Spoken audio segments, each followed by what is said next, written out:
Hey there, it's Tina Forsyth here. There are three different types of revenue streams that we need to consider in building our business. Three different ways that we can generate income in our business.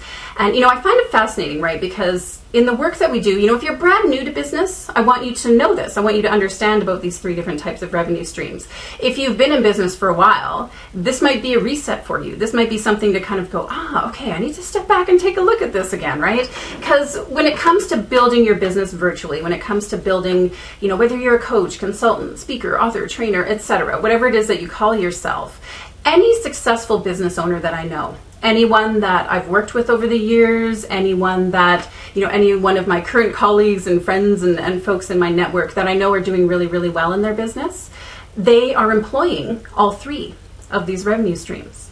It's important to understand this because any sustainable business, any truly successful business is going to employ all three of these revenue streams. You've heard that saying before about, you don't want to put all your eggs in one basket.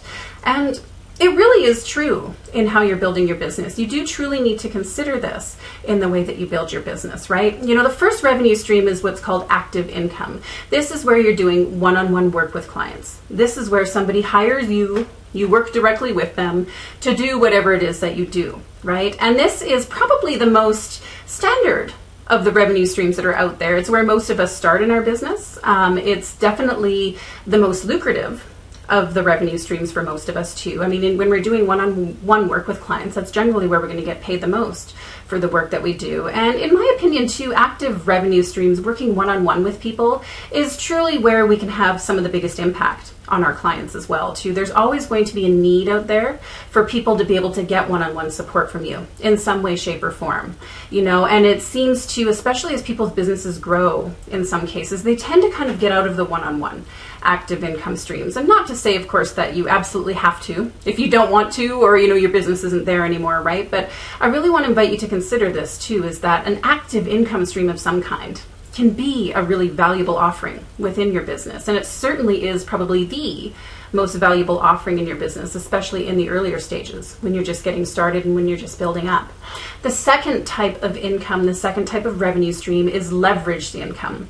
And this is where it's you to many. The idea of doing group-based revenue streams, right? You could be teaching a training program.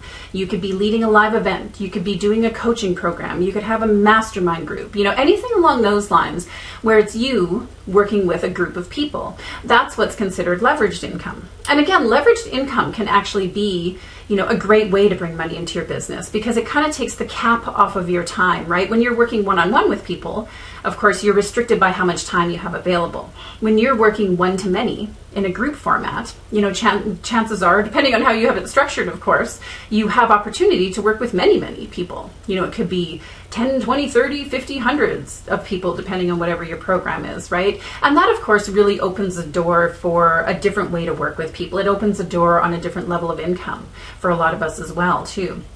Third type of income is passive income.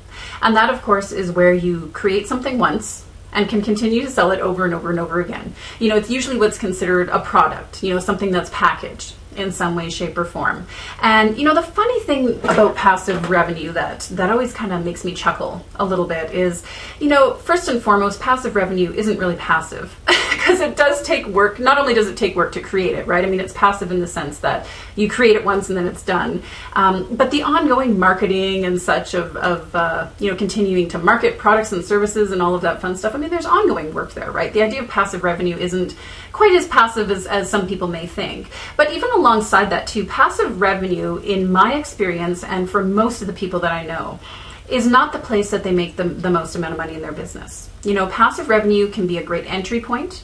It can be a great way to kind of build some sustainability and build some foundation in the work that you're doing too, right?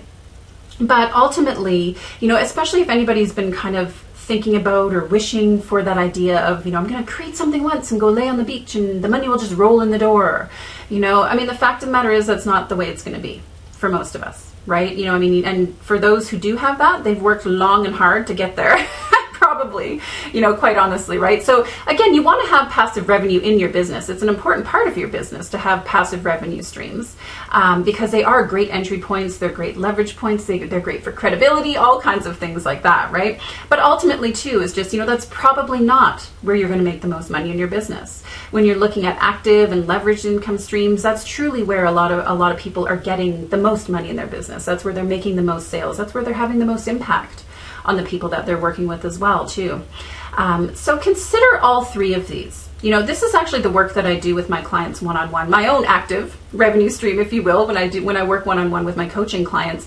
A big part of what I help people do is, revamp their revenue streams. Look at the structures and the systems behind them. Make sure everything's running smoothly, and really help to uncomplicate this process as well too. I mean, I know when you get into this idea of creating multiple revenue streams in your business, it can be confusing. Believe me, I know. I've been there, done that myself. I've worked with many clients through the years on this, and that's the kind of work I love to do with my clients, is to help them figure that out. I want you to consider this for yourself as well too, though, right? Take a look at your own revenue streams. Which of the three are you employing? Do you have gaps anywhere? Maybe you're doing a bit of active and leverage, but nothing passive, or maybe you're focusing a lot on passive, but haven't done anything leveraged yet, or, any of those whatever that combination is for you. I really invite you to sit back and take a look at this today. Literally make a list for yourself. See where the gaps are. And if you love help in this area, by all means, let me know, because we could explore working together on this if you're interested in that.